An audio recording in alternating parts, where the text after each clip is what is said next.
શું એક મા પોતાના જ સંતાનો માટે બોજ બની શકે? કાશીબાના 4 દીકરા હતા, પણ કોઈની પાસે મા માટે સમય ન હતો. પણ કાશીબા પાસે એક એવું રહસ્ય હતું જે આ ચારેય દીકરાઓનું નસીબ બદલી શકતું હતું. કાશીબાની પરીક્ષામાં કોણ સફળ થયું એ જાણવા માટે વિડિયો અંત સુધી જુઓ.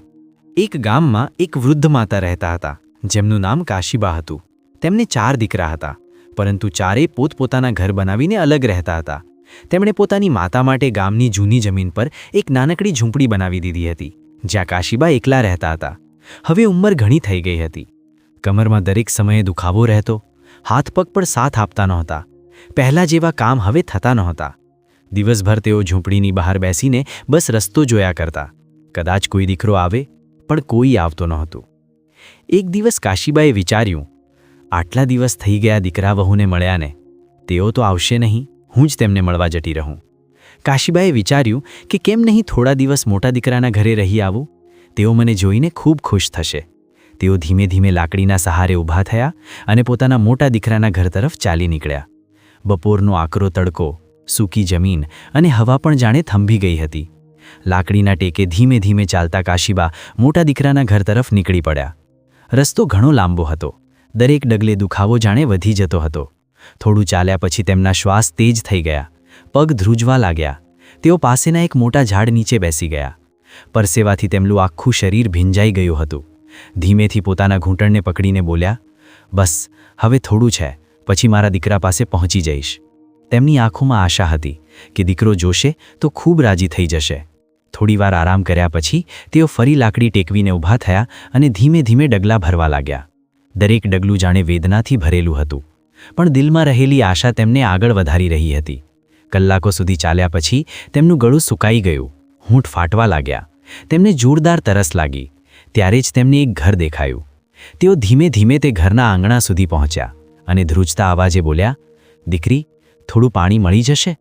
ઘરની અંદરથી એક મહિલા બહાર આવી. તેણે કાશીબાને જોયા તો તરત અંદર ગઈ અને પાણી લઈ આવી. અરે માજી, આટલા તપતા તડકામાં તમે ક્યાં જઈ રહ્યા છો? કાશીબાએ પાણી પીધું તો જાણે જીવમાં જીવ આવ્યો. પછી ધીમેથી બોલ્યા, મારા દીકરા વહુના ઘરે જઈ રહી છું. મારી તબિયત હવે સારી નથી રહેતી. મહિલાએ ચિંતાથી કહ્યું, પણ આટલી દૂર એકલા? કોઈ સાથે કેમ નથી? કાશીબાએ બસ હળવું સ્મિત આપી દીધું. તેમની પાસે ન જવાબ હતો ન શબ્દો હતા. થોડીવાર વાત કર્યા પછી કાશીબા ફરી ઊભા થયા. મહિલાએ કહ્યું, માજી, થોડો વધુ આરામ કરી લો. પણ તેઓ બોલ્યા, ના દીકરી, હવે જલ્દી પહોંચવું છે. અને ફરી તેઓ પોતાની સફર પર નીકળી પડ્યા. સાંજ ઢળવા લાગી હતી. આખરે તેઓ મોટા દીકરાના ઘરે પહોંચી ગયા. ધ્રુજતા હાથે દરવાજો ખખડાવ્યો. થોડીવાર પછી વહુ બહાર આવી. કાશીબાને જોતાં જ તેનું મોઢું ઉતરી ગયું, પણ પછી બનાવટી હસીને બોલી, અરે બા, આટલા તડકામાં તમે એકલા આવી ગયા? પછી બનાવટી ચિંતા બતાવતા બોલી, અમને ખબર આપી હોત તો અમે જ લેવા આવી જાત. કાશીબાએ થાકેલા અવાજમાં કહ્યું, વહુ બેટા, તબિયત ઠીક નથી, વિચાર્યું થોડા દિવસ અહીં રહી લઉં. વહુ અંદર ગઈ અને દીકરા સાથે વાત કરી. બંનેના ચહેરા પર ખુશી નહોતી, છતાં પણ અનિચ્છાએ તેમને ઘરમાં રહેવા દીધા. દિવસો વીતવા લાગ્યા, પણ દીકરો આખો દિવસ પોતાના કામમાં જ વ્યસ્ત રહેતો. માતા પાસે બેસવાનો પણ સમય તેની પાસે નહોતો. કાશીબા દરવાજા પાસે બેસી રહેતા. દરેક અવાજ પર વિચારતા કે કદાચ દીકરો આજે મા પાસે બેસવા આવશે, પણ તે ક્યારેય ના આવ્યો. વહુ પણ પોતાના કામમાં જ લાગેલી રહેતી. ક્યારેય આવીને એક બે વાતો પણ કરતી નહીં, ન ખબર અંતર પૂછતી, ન પાસે બેસતી. જમવાનું પણ સમયસર આપતી નહીં. એક દિવસ કાશીબાને આખો દિવસ વહુએ જમવાનું ના આપ્યો. ત્યારે તેઓ ખાવાનું માંગવા રસોડામાં જાય છે. વહુ, ભૂખ લાગી છે, ખાવાનું હોય તો આપી દે ને. વહુ બોલી, બા, તમે જાતે બનાવીને ખાઈ લો, હું નવરી નથી આજે. કાશીબા ચૂપચાપ સાંભળી રહ્યા. તેમની આંખો ભરાઈ આવી. તેમણે વિચાર્યું કે શું આ જ એ ઘર છે જ્યાં ક્યારેય મારો દીકરો મારા વગર એક પળ પણ નહોતો રહેતો? રાત્રે તેઓ એક ખૂણામાં સૂઈ રહેતા અને છતને જોતા જૂના દિવસો યાદ કરતા. જ્યારે દીકરો બીમાર પડતો તો તેઓ આખી રાત જાગતા હતા. જ્યારે તેને ભૂખ લાગતી ત્યારે પોતે ભૂખ્યા રહીને તેને ખવડાવતા હતા. અને આજે તેમની પાસે બેસવાવાળું પણ કોઈ ન હતું. થોડા દિવસો આમ જ વીતી ગયા. પછી એક દિવસ દીકરો તેમની પાસે આવ્યો. કાશીબાના ચહેરા પર હળવી ખુશી આવી. કદાચ આજે મારો હાલ પૂછશે. પણ દીકરાએ જે કહ્યું તે તેમના દિલને વધુ દુઃખી કરી ગયું. બા, તમે કેમ બીજા ભાઈના ઘરે નથી જતા? ત્યાં તમારી સારી રીતે સંભાળ રાખશે. અમે તો બહુ કામમાં રહીએ છીએ, તો તમારું ધ્યાન નથી રાખી શકતા. કાશીબા થોડી પળ ચૂપ રહ્યા. તેમની આંખોમાં આંસુ હતા, પણ અવાજ હજુ શાંત હતો. ઠીક છે દીકરા. અને તે રાત્રે તેઓ ચૂપચાપ બેસી રહ્યા. વિચારતા રહ્યા કાશીબાએ જ્યારે મોટા દીકરાના ઘરેથી જવાનો નિર્ણય લીધો ત્યારે તેમના દિલમાં એક નાનકડી આશા હજુ જીવતી હતી. કદાચ મારો બીજો દીકરો આ ઘરડીમાને સાચવશે. બીજી સવારે કશું પણ કહ્યા વગર તેઓ ચૂપચાપ પોતાના જૂના થેલામાં 2 જોડી કપડાં મૂકે છે અને ધીમે ધીમે બીજા દીકરાના ઘર તરફ નીકળી પડે છે. રસ્તો ફરી એ જ લાંબો, તડકો પહેલાં કરતાં પણ વધુ તેજ હતો અને તે હવે પહેલાં કરતાં પણ વધુ થાકેલા હતા. ચાલતા ચાલતા તેમના ડગલા લથડતા હતા, પણ આ વખતે તેઓ ક્યાંય રોકાયા નહીં. જાણે મનમાં એક જ વાત હોય, બસ કોઈ રીતે દીકરાના ઘરે પહોંચી જાઉં. શરીર એકદમ નબળું પડી ગયું હતું. ઘણીવાર પછી તેઓ ખૂબ થાકેલી હાલતમાં બીજા દીકરાના ઘરે પહોંચે છે. જેવો દરવાજો ખુલે છે, વહુ કાશીબાને ઉપરથી નીચે સુધી જુએ છે. ચહેરા પર કોઈ ખુશી કે આદર નહોતો, બસ એક વણનોતરિયા મહેમાન જેવો વ્યવહાર. અરે બા, તમે અચાનક? એટલામાં દીકરો પણ બહાર આવે છે. અરે બા, અચાનક? આવો આવો. પણ તેના અવાજમાં પણ કોઈ સ્નેહ નહોતો જે એક દીકરાના અવાજમાં હોવો જોઈએ. કાશીબા ધીરેથી કહે છે, દીકરા, તબિયત સારી નથી રહેતી. વિચાર્યું થોડા દિવસ તારી પાસે રહી લઉં. દીકરો અને વહુ એકબીજાની સામે જુએ છે. પછી વહુ હળવું સ્મિત લાવીને કહે છે, હા હા બા, કેમ નહીં, જરૂરથી રોકાવને. પણ તે મનમાં બિલકુલ અણગમો હતો. દિવસો પસાર થવા લાગ્યા, પણ કાશીબાની એકલતા દૂર ન થઈ. શરૂઆતના 1-2 દિવસ ઠીક રહ્યા, પણ પછી એ જ સિલસિલો શરૂ થઈ ગયો જે મોટા દીકરાને ત્યાં હતો. દીકરો સવારે નીકળી જતો, કામ બહુ છે બા, અને મોડી રાત્રે થાકીને પાછો આવતો, પણ કાશીબા સાથે કોઈ વાત ન કરતો. કાશીબા બિચારા રોજ સાંજે દરવાજા તરફ જોતા રહેતા. આજે કદાચ દીકરો બેસીને 2 વાતો કરશે, પણ તે દિવસ ક્યારેય ના આવ્યો. બીજી વહુ પણ અલગ નહોતી. તે આખો દિવસ ઘરમાં રહેતી હતી, પણ કાશીબા સાથે તેને કોઈ લેવા દેવા નહોતી. ક્યારેક ફોન પર, ક્યારેક પડોશમાં, તો ક્યારેક આમ તેમ ફરવામાં વ્યસ્ત રહેતી. જો કાશીબા કશું પૂછતા તો જવાબ મળતો, બા મારી પાસે અત્યારે ટાઈમ નથી. એક દિવસ બપોર થઈ ગઈ, પછી સાંજ થઈ ગઈ, પણ કોઈએ જમવા માટે પૂછ્યું નહીં. આખરે હિંમત કરીને કાશીબાએ કહ્યું, વહુ, કંઈ જમવાનું મળી જશે?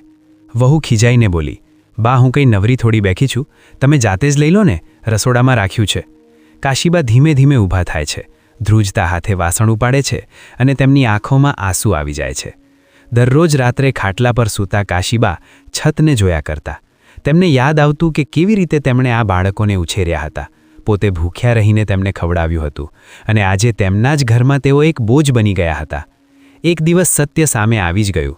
એક સાંજે જ્યારે દીકરો કામથી પાછો આવ્યો તો કાશીબાએ હિંમત કરીને કહ્યું, દીકરા, થોડીવાર બેસને, વાત કરવી હતી.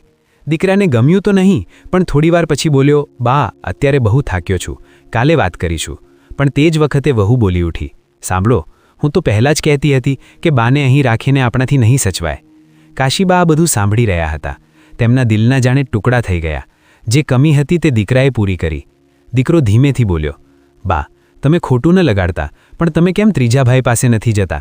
તે તો નવરો પણ હોય છે, તે તમારી સારી સંભાળ રાખશે. આ સાંભળીને કાશીબા કંઈ ન બોલ્યા, બસ તેમની આંખોમાંથી આંસુ પડતા રહ્યા. તેમને સમજાઈ ગયું હતું કે હવે તેઓ માતા નથી, પણ માત્ર એક જવાબદારી બની ચૂક્યા છે. બીજા દીકરાના ઘરેથી નીકળતી વખતે કાશીબાએ એકવાર પાછળ વળીને જોયું. ના કોઈ રોકવા આવ્યું, ના કોઈએ અવાજ દીધો. બસ એક ખામોશી હતી જે તેમના દિલને ચીરતી જતી હતી. ફરી એ જ સફર, પણ હવે ડગલા ભારે હતા. આ વખતે રસ્તો પહેલાં કરતાં પણ વધુ મુશ્કેલ લાગતો હતો. તડકો એટલો જ હતો, પણ હવે તેમનામાં તાકાત ઓછી હતી. દરેક પગલે એવું લાગતું હતું કે જાણે શરીર સાથ છોડી દેશે. ચાલતા ચાલતા તેઓ એક જગ્યાએ બેસી ગયા. હાથથી પોતાના ઘૂંટણને પંપાળતા ધીમેથી બોલ્યા, હે ભગવાન, હવે ક્યાં જાઓ? પણ પછી પોતાની જાતને સંભાળી અને ત્રીજા દીકરાના ઘર તરફ વધી ગયા. જ્યારે તેઓ ત્રીજા દીકરાના ઘરે પહોંચ્યા, તેમણે દરવાજો ખખડાવ્યો. ત્રીજી વહુ સામે હતી. હા, કોણ? પછી જેવું જોયું, અરે બા, તમે? તેણે અંદર બોલાવ્યા ખરા, પણ તે બોલાવવામાં કોઈ પ્રેમભાવ નહોતો. ત્રીજો દીકરો આવ્યો. બા, તમે કહ્યા વગર આવી ગયા? કાશીબાએ ધીમા અવાજે કહ્યું, દીકરા, તબિયત ઠીક નહોતી. વિચાર્યું થોડા દિવસ તારી પાસે રહી લઉં. દીકરાએ માથું હલાવ્યું. હા, ઠીક છે. પણ તેના ચહેરા પર સ્પષ્ટ લખેલું હતું કે બા અહીં ક્યાંથી આવી ગયા. ઘર મોટું હતું, રૂમ પણ હતા, પણ કાશીબા માટે એક ખૂણો નક્કી કરવામાં આવ્યો. સ્ટોર રૂમ પાસે એક જૂનો ખાટલો, જ્યાં ના ઠીકથી હવા આવતી હતી, ના રોશની. સવારે ઉઠતા જ કાશીબા આશા રાખતા કે આજે કદાચ કોઈ પૂછશે, બા કેમ છો? પણ અહીં પણ એ જ સ્થિતિ હતી જે બીજા દીકરાઓની ઘરે હતી. વહુ સવારથી ફોનમાં લાગેલી રહેતી, ક્યારેક રીલ્સ તો ક્યારેક કોલ. દીકરો બહાર નીકળી જતો, કામ છે. પૌત્ર પૌત્રીઓ પણ દૂર થઈ ગયા. ઘરમાં બાળકો હતા, પણ તેમને પણ શીખવાડી દેવામાં આવ્યું હતું કે બા પાસે ન જશો, તેઓ ઘરડા છે. કાશીબા દૂરથી તેમને રમતા જોયા કરતા. મન થતું તેમને ખોળામાં લે, વહાલ કરે, પણ કોઈ પાસે આવતું નહીં. એક દિવસ બપોરે કાશીબા ઘણીવાર સુધી બેસી રહ્યા, કોઈ ના આવ્યું. આખરે તેમણે જાતે જ રસોડામાં જઈને જોયું, કંઈ પણ તેમના માટે અલગથી રાખેલું નહોતું. તેમણે વધેલી સૂકી રોટલી ઉઠાવી અને પાણી સાથે ખાઈ લીધી. આંખોમાંથી આંસુ પડતા રહ્યા. એક રાત્રે કાશીબા પાણી પીવા ઉઠ્યા તો તેમણે રૂમની બહાર દીકરા વહુની વાતો સાંભળી. વહુ કહેતી હતી, ક્યાં સુધી રાખીશું આમને? ના કામ કરે છે, બસ પડી રહે છે. દીકરો બોલ્યો, હું પણ વિચારી રહ્યો છું કે તેમને નાનકા પાસે મોકલી દઈએ. આ સાંભળીને માના દિલ પર જાણે વ્રજપાત થયો. કાશીબા ત્યાં જ દિવાલના સહારે બેસી ગયા. આંખોમાંથી આંસુ વહેતા રહ્યા, પણ આ વખતે વેદના અલગ હતી. હવે તેમને કોઈની પાસેથી આશા નહોતી. બીજી સવાર થતાં જ કાશીબાએ કશું પણ કહ્યા વગર પોતાનો નાનકડો થેલો ઉઠાવ્યો અને ચૂપચાપ ઘરની બહાર નીકળી ગયા. કોઈએ રોક્યા નહીં, કોઈએ પૂછ્યું નહીં. કાશીબા ધીમે ધીમે ચાલતા, થાકેલા કદમોથી ચોથા દીકરાના ઘર તરફ વધી રહ્યા હતા. આ વખતે તેમના મનમાં ડર નહોતો, બસ એક અજીબ શાંતિ હતી. હવે જે થશે તે જોયું જશે. જ્યારે તેઓ ચોથા દીકરાના ઘરે પહોંચ્યા તો ત્યાં કોઈ મોટું મકાન નહોતું, બસ માટીની દિવાલોથી બનેલું એક નાનકડું ઘર અને ઘાસનું છાપરું. આંગણામાં એક તૂટેલો ખાટલો હતો, પણ જેવો તેમણે અવાજ આપ્યો, અંદરથી તેમનો દીકરો દોડતો બહાર આવ્યો. દીકરાની આંખોમાં આંસુ. અરે બા, તમે? તેણે તરત જ માતાના પગ પકડી લીધા. આંખોમાં આંસુ ભરાઈ આવ્યા. બા, તમે પહેલાં કેમ ના આવ્યા? ત્યાંને જ વહુ પણ બહાર આવી. વહુએ તરત જ પાણી આપ્યું અને સીધા કાશીબાને ગળે લગાવી લીધા. બા, અંદર આવો, જો કેટલા નબળા પડી ગયા છો તમે. તેના અવાજમાં કોઈ બનાવટ નહોતી, બસ સાચી લાગણી અને પ્રેમ હતો. દીકરાને ઘરે ગરીબી હતી, પણ દિલ બહુ મોટું હતું. ઘરમાં કંઈ ખાસ નહોતું, ના સરસ પથારી, ના સારું જમવાનું, પણ જે હતું તે પૂરા દિલથી હતું. પછી જલ્દી ચૂલો સળગાવ્યો. બા, આજે તમારા માટે ગરમા ગરમ રોટલી બનાવીશ. ત્યારે એક નાનું બાળક ભાગતું આવ્યું. દાદી આવી ગયા, દાદી આવી ગયા. તે સીધો કાશીબાના ખોળામાં ચડી ગયો અને તેમને જોરથી પકડી લીધા. દાદી, હવે તમે ક્યાંય ના જતા. કાશીબાની આંખોમાંથી આંસુ વહેવા લાગ્યા, પણ આ વખતે આ આંસુ દુઃખના નહીં, પણ ખુશીના હતા. તે રાત્રે વહુએ પોતાનો ખાટલો કાશીબાને આપી દીધો અને પોતે નીચે ચટાઈ પર સૂઈ ગઈ. દીકરો વારંવાર આવીને પૂછતો, બા, કંઈ જોઈતું તો નથી ને? કાશીબા બસ તેને જોયા કરતા અને વિચારતા રહ્યા. ધીરે ધીરે જિંદગી બદલાવા લાગી. હવે દરેક દિવસ અલગ હતો. સવારે વહુ તેમના પગ દબાવતી, દીકરો કામ પર જતા પહેલાં હાલચાલ પૂછતો અને પૌત્ર તો દરેક સમયે તેમની સાથે જ રહેતો. દાદી, વાર્તા સંભળાવો. દાદી, મારી સાથે રમો. ખાવાનું ઓછું હતું, પણ દિલ ભરેલું હતું. ઘણીવાર ઘરમાં ફક્ત એક જ સમયનું જમવાનું હોય તો વહુ ચૂપચાપ કહી દેતી, બા, મારું પેટ ભરાઈ ગયું છે, તમે જમી લો. પણ કાશીબા સમજી જતા અને અડધું જમવાનું પૌત્રને આપી દેતા અને અડધું પોતે ખાતા. માનું દિલ હવે શાંત હતું. હવે કાશીબાના ચહેરા પર ઘણા સમય પછી ફરી સ્મિત આવવા લાગ્યું હતું. તેમણે મન જ મન કહ્યું, ભગવાન, તે ભલે બધું નથી આપ્યું, પણ જે આપ્યું તે સૌથી અનમોલ છે. કાશીબા હવે પોતાના નાના દીકરા અને વહુ સાથે ખુશી ખુશી રહેવા લાગ્યા હતા. સમય ધીમે ધીમે વીતતો ગયો. વર્ષો પસાર થઈ ગયા, પણ ઉંમરે હવે પોતાની અસર બતાવવાનું શરૂ કરી દીધું હતું. હવે શરીર થાકી ગયું હતું. એક દિવસ કાશીબા પથારીમાંથી ઉઠી જ ના શક્યા. હવે તેઓ પૂરી રીતે પથારીવશ થઈ ગયા હતા. હરવા ફરવાનું પણ મુશ્કેલ થઈ ગયું હતું. વહુ દિવસ રાત તેમની સેવા કરતી. દીકરો કામથી પાછો ફરીને સૌથી પહેલા મા પાસે બેસતો અને તેમનો પૌત્ર હવે મોટો થઈ ગયો હતો, છતાં આજે પણ દાદીનો હાથ પકડીને બેસતો હતો. એક દિવસની વાત. તે રાત્રે કાશીબાએ ધીમા અવાજે કહ્યું, વહુ, દીકરા, બંને જરા પાસે આવો. દીકરો અને વહુ બંને ગભરાઈને તેમની પાસે બેસી ગયા. કાશીબા હસતા હતા, પણ આંખોમાં એક અજીબ શાંતિ હતી. દીકરા, હવે મારા જવાનો સમય આવી ગયો છે. ઘરમાં એકાએક સન્નાટો અને દુઃખભર્યું વાતાવરણ છવાઈ ગયું. બાની આ વાત સાંભળીને દીકરો અને વહુ બંને ધ્રુસકે ધ્રુસકે રડવા લાગ્યા.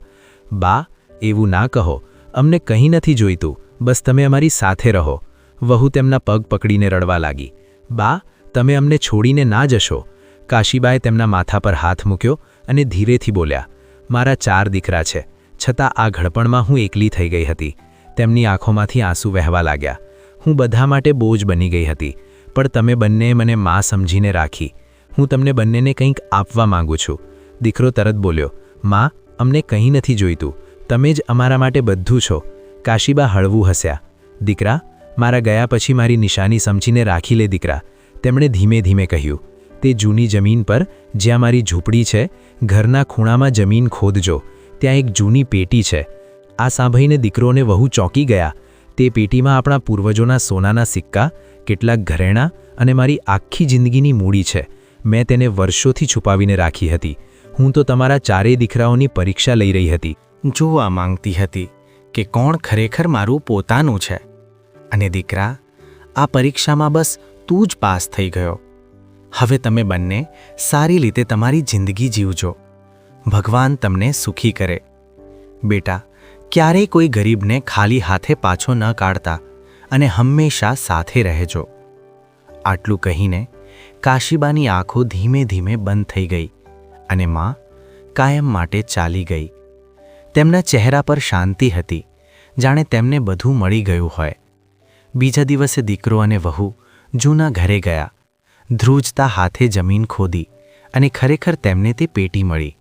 જ્યારે ખોલી તો અંદર સોનાના સિક્કા, ઘરેણાં બધું જ હતું. પણ સૌથી મોટો ખજાનો શું હતો? દીકરાની આંખોમાંથી આંસુ વહેવા લાગ્યા. આ દોલત નથી, આ માનો પ્રેમ છે. પછી શું થયું જાણો છો મિત્રો? તેમણે તે પૈસાથી પોતાનું નાનું ઘર સરખું કર્યું, દીકરાને ભણાવ્યો અને સૌથી મોટી વાત, ગામના ગરીબ લોકોની મદદ શરૂ કરી દીધી. બીજા દીકરાઓને જ્યારે ખબર પડી ત્યારે તેઓ પણ દોડતા આવ્યા, પણ હવે મોડું થઈ ગયું હતું. તેમને પસ્તાવો થયો અને ભાન થયું કે મા બાપ બોજ નથી હોતા મિત્રો. મા બાપ બોજ નથી હોતા. તેઓ જ આપણા જીવનની સૌથી મોટી સંપત્તિ હોય છે. જે સંતાન તેમને પ્રેમ અને આદર આપે છે, તેના જીવનમાં ભગવાન પણ કૃપા કરે છે. આ વાર્તા ગમી હોય તો વિડીયોને લાઈક જરૂર કરજો અને આવી જ હૃદયસ્પર્શી વાર્તાઓ સાંભળવા માટે રાકેશ કનાણી સ્ટોરીઝ ચેનલને સબસ્ક્રાઇબ કરવાનું ભૂલશો નહીં.